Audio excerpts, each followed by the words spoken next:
I looked out over the assembled faces and felt a mix of anticipation and trepidation. The pungent scent of an active sewer made me wrinkle my nose every now and again, and I wasn't sure how they had gotten used to it. How long had they been down here? How long had they been living beneath Tylerville? Above all else, I wondered how they could help me.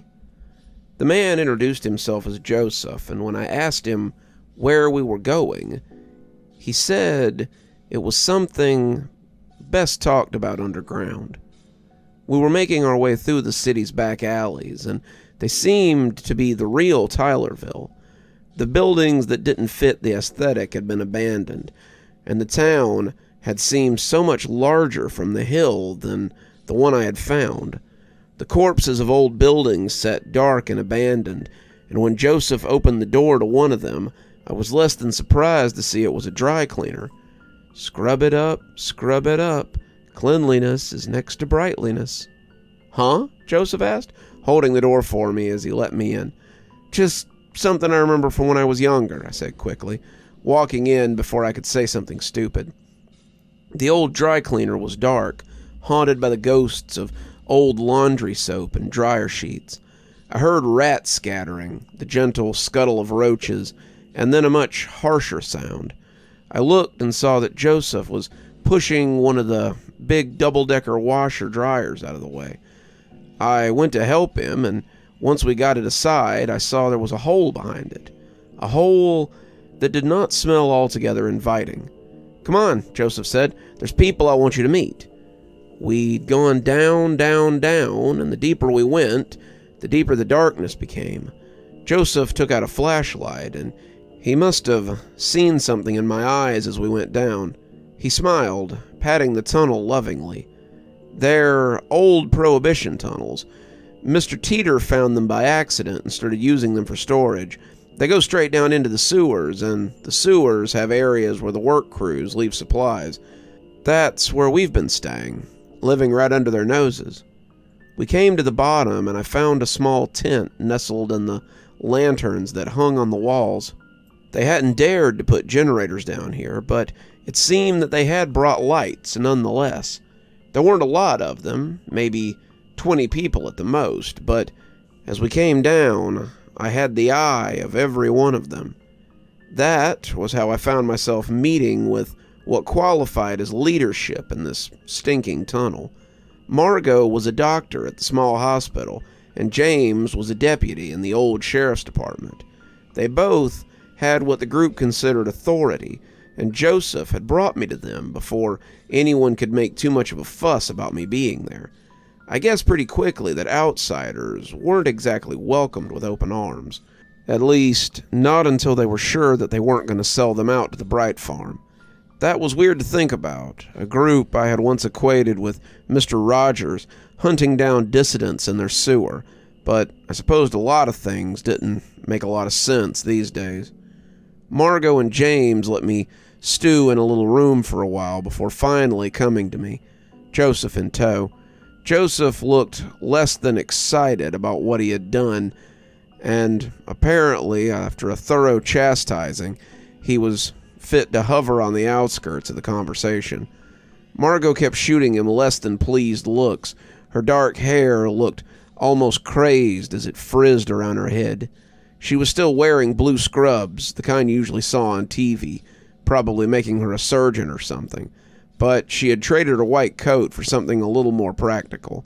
Deputy James, Sheriff James was what most of them called him, even though that wasn't really how it worked, looked like he had just been trying to make it till retirement when all of this had popped off.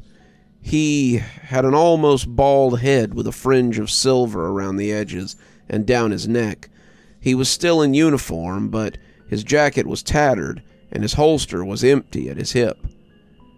"Well, despite Joey's lapse in judgment," Margot said pointedly, "it has come to our attention that you've been asking a lot of dangerous questions around town. Is there some reason why you have a death wish?" "I was just wondering about the church," I said, trying not to let the implications sink in too deep. I used to watch the show on TV and wanted to... Impossible, James said.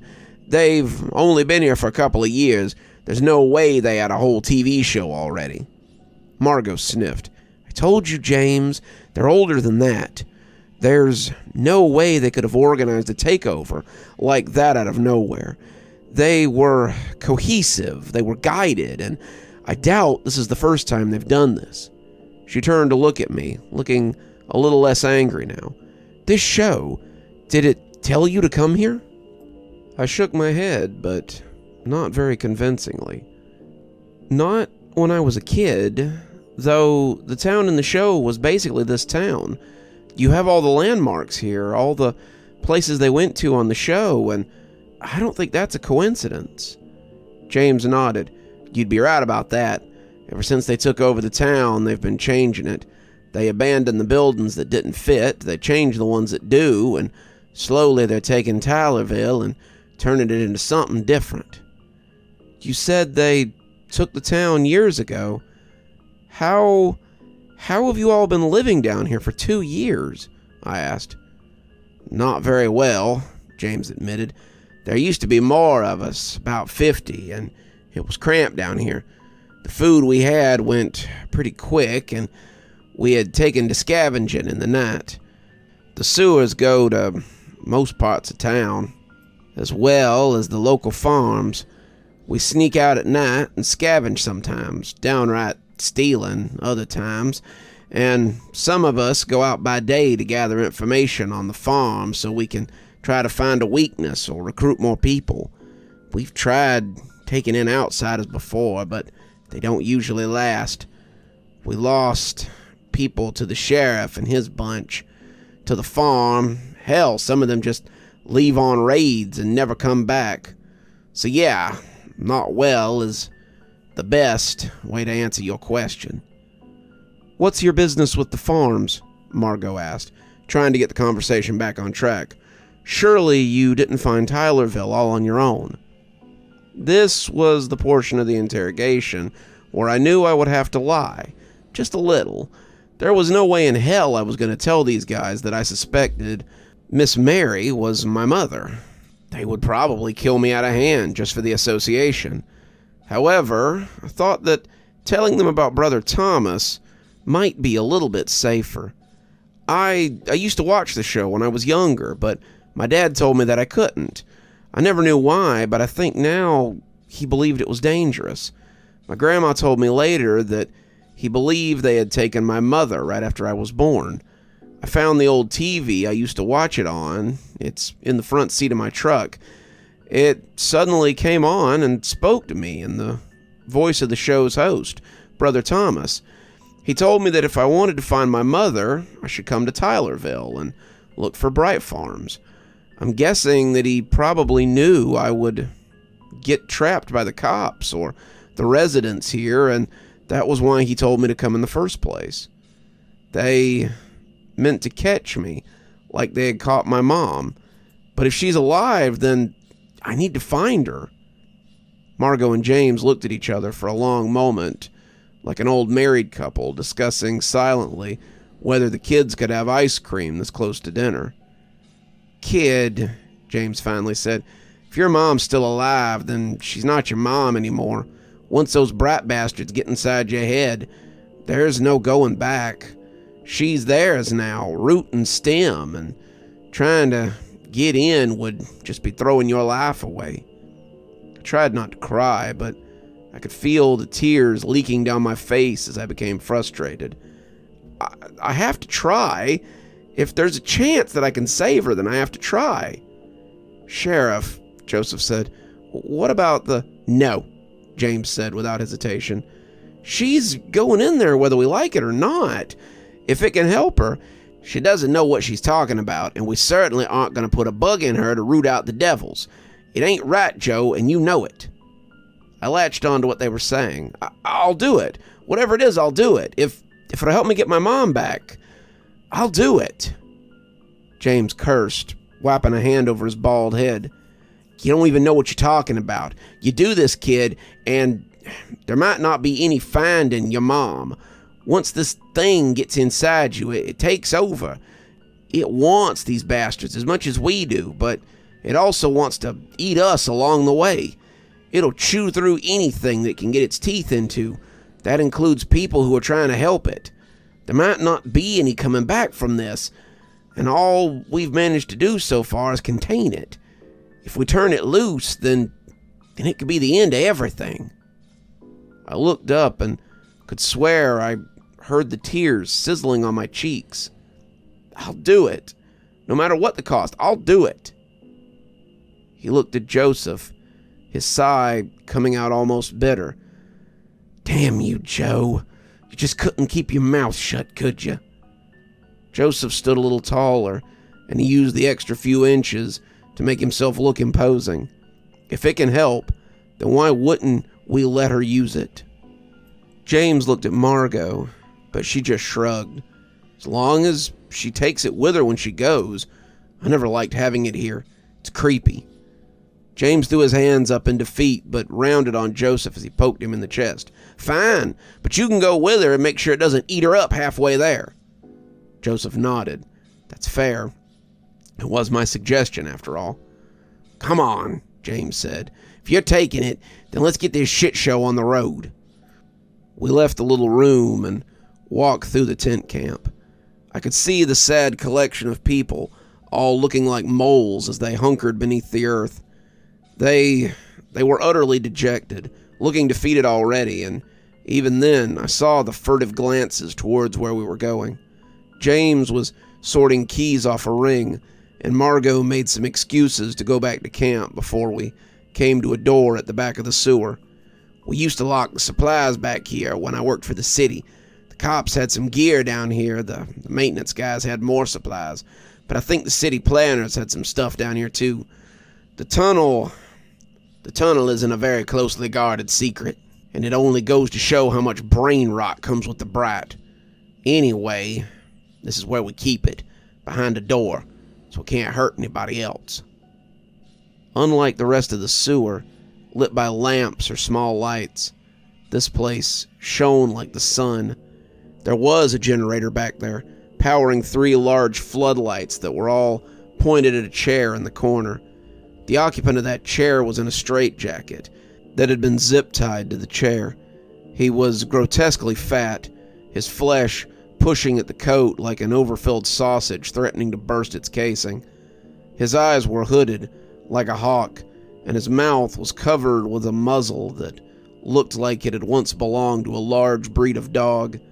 The lights put him in a constant spotlight, and he seemed almost pinned by them.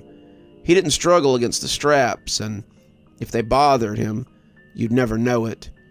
From behind the mask, his mouth was in a constant rictus of a smile.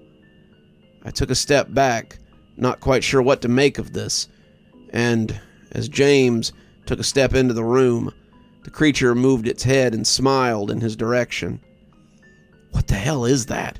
I asked. "What are you doing to him?"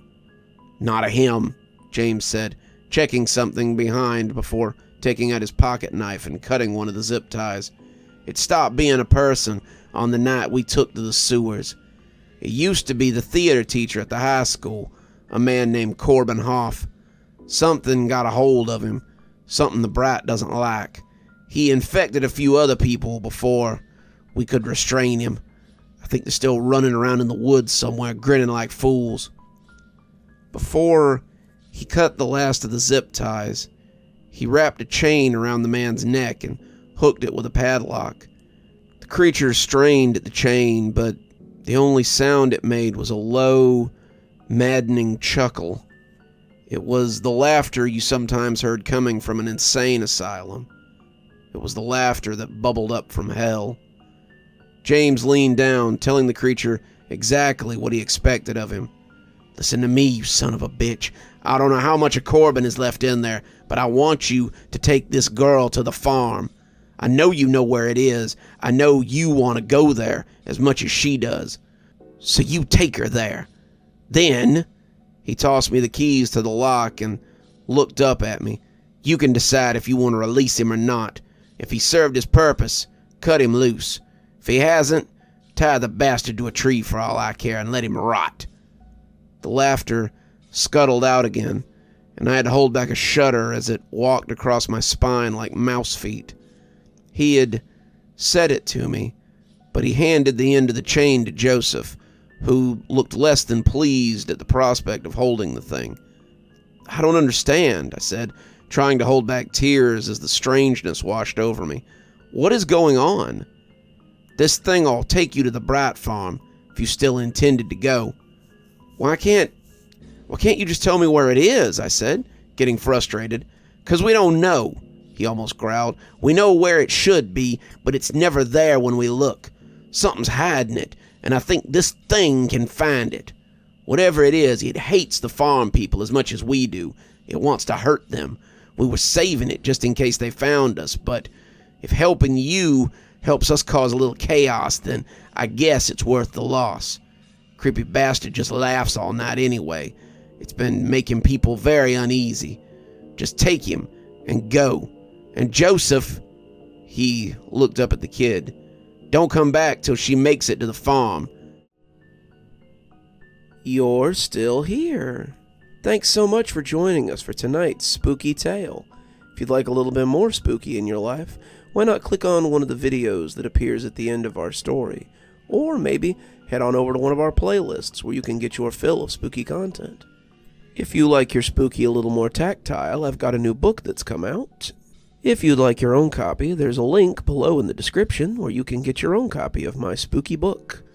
If you like what you see here on the channel and think you might like to support in a more monetized way, then why not come over to Patreon or become a member on YouTube?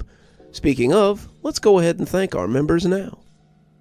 Thanks to Civ Garstad, Unicorn Hollow, and Army Dude for being our Spooky Ghost contributors. Thanks to Janet, Lee Kendall, Saikat, Ronda J, Sue Casper, and Valinator for being our Spooky Skeleton contributors. And thanks to Oh Snap, Hi Stacy, Winter, Xaronan, Stephanie Carrington, Tyler Parker, Cinnamon Fox, Grim Reaper, TomBoiTopUwU, and Queen Sheebah for being our Ghostly Reader tier contributors. And a big thanks to Scott Donahue for being our Ghostly Writer tier contributor. Thanks, everyone. We just couldn't do the show without you. If you'd like to support the channel, then come on down to Patreon or become a member on YouTube. Spooky Skeleton tier contributors, that's our $5 tier, get their spooky 12 hours early at 8:30 a.m. as opposed to 8:30 p.m. My time, of course. And while Ghostly Reading is only a tier that's available on Patreon, you get a signed copy of my book anytime I write one on your doorstep in, hopefully, a timely manner. If you'd like a book, we have many on Amazon. I've got links below if you'd like to follow those. Should get you to my page so you can buy any one of my 8 books I believe we're up to now. I'm sure they'd look really nice on your shelf, and I'll sign them for you if you can find me out in the wild. And as always, thanks for stopping by. Dr. Plague, signing off. Have a wonderful evening.